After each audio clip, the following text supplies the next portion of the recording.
Bonjour, je m'appelle Jérôme Bergamy, je suis écrivain et je souhaite aujourd'hui vous présenter l'un des livres de ma collection Récits de voyage. Ce livre s'intitule « J'aimerais tant rebrousser chemin, récits de voyage en Europe de l'Est ». Il ouvre en quelque sorte cette collection. Nous sommes en 2004 et depuis plusieurs années, l'Europe de l'Est m'attire et me questionne. Cette Europe dont nous avons été détachés par les aléas douloureux de l'histoire, mais qui a conservé avec la France des liens culturels et historiques extrêmement forts. En 2004, la lecture d'un article de journal m'apprend le nom du village natal d'un homme dont les écrits, la pensée m'accompagnent depuis mes années universitaires. Cet homme, c'est Émile Cioran, l'écrivain et philosophe roumain. Émile Cioran est l'un des grands penseurs de la seconde moitié du XXe siècle, certainement l'un des plus fins analystes de la nature humaine. La lecture de cet article sonne en moi comme un appel et je pars aussitôt sur les traces de l'écrivain. J'aimerais tant rebrousser chemin. Le titre a quelque chose d'énigmatique. De quel désir de retour s'agit-il ? Il ne peut être géographique. En vérité, j'entends trouver dans les pays traversés des sociétés qui auraient été épargnées par les affres de la modernité, les excès de la mondialisation.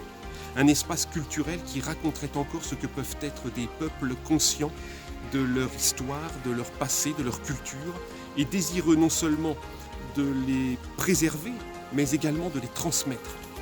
Des peuples installés dans la terre comme dans les siècles. Je vais vous lire maintenant la 4e de couverture qui me paraît tout à fait explicite. Un homme qui ne s'explique plus ni l'évolution de son pays, ni sa propre histoire, quitte la Bretagne, la France, dans un esprit de dépouillement ascétique, une bourse en cuir à sa ceinture contenant la terre de ses ancêtres. Il rejoint l'Europe de l'Est, où il espère trouver des réponses à ses interrogations. Quelle est sa place au sein d'une géographie européenne en constante mutation ? Quel est le sens de son identité ? Qui est-il ? Il tente de répondre à la question existentielle que pose Émile Cioran, à quoi cela sert-il d'être né ? Partant sur les traces de l'écrivain roumain, il se rend d'abord en Transylvanie, avant de rayonner librement dans toute la Roumanie, puis en Bulgarie, et enfin en Bosnie-Herzégovine, où son périple s'achèvera sur le charnier de Srebrenica, aux côtés d'une interprète bosniaque et d'un député suisse.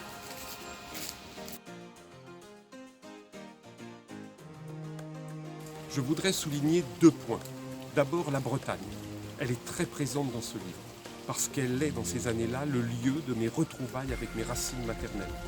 Je suis né en banlieue parisienne, d'une mère française d'origine bretonne et d'un père français d'origine italienne. Et c'est à l'âge de 20 ans que je pars vivre en Bretagne avec la volonté de me réinscrire dans une histoire, un territoire, une identité bien définie.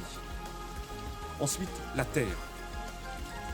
Cette bourse en cuir contenant la terre de mes ancêtres et que je porte à ma ceinture. Mes ancêtres de Bretagne m'accompagnent durant ce voyage. Ils sont la voie souterraine avec laquelle je corresponds. Je les porte autant qu'ils me soutiennent. Ce symbole de la terre est central dans ma vie comme dans mes écrits. Et nous le retrouverons 10 ans plus tard, élargi. Parce que ce sera cette fois-ci la terre du monde entier à aller porter et partager à pied à travers le monde.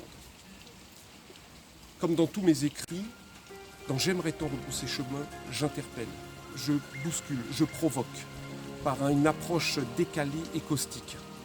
J'invite au débat en jetant une lumière crue sur l'état des sociétés et les tourments qui nous habitent.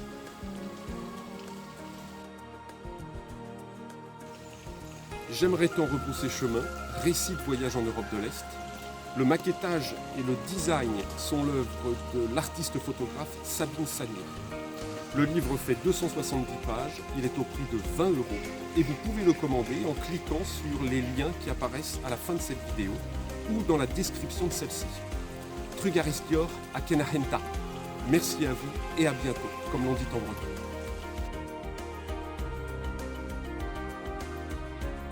N'hésitez pas à vous abonner à notre chaîne YouTube pour découvrir notre aventure et mes livres en vidéo.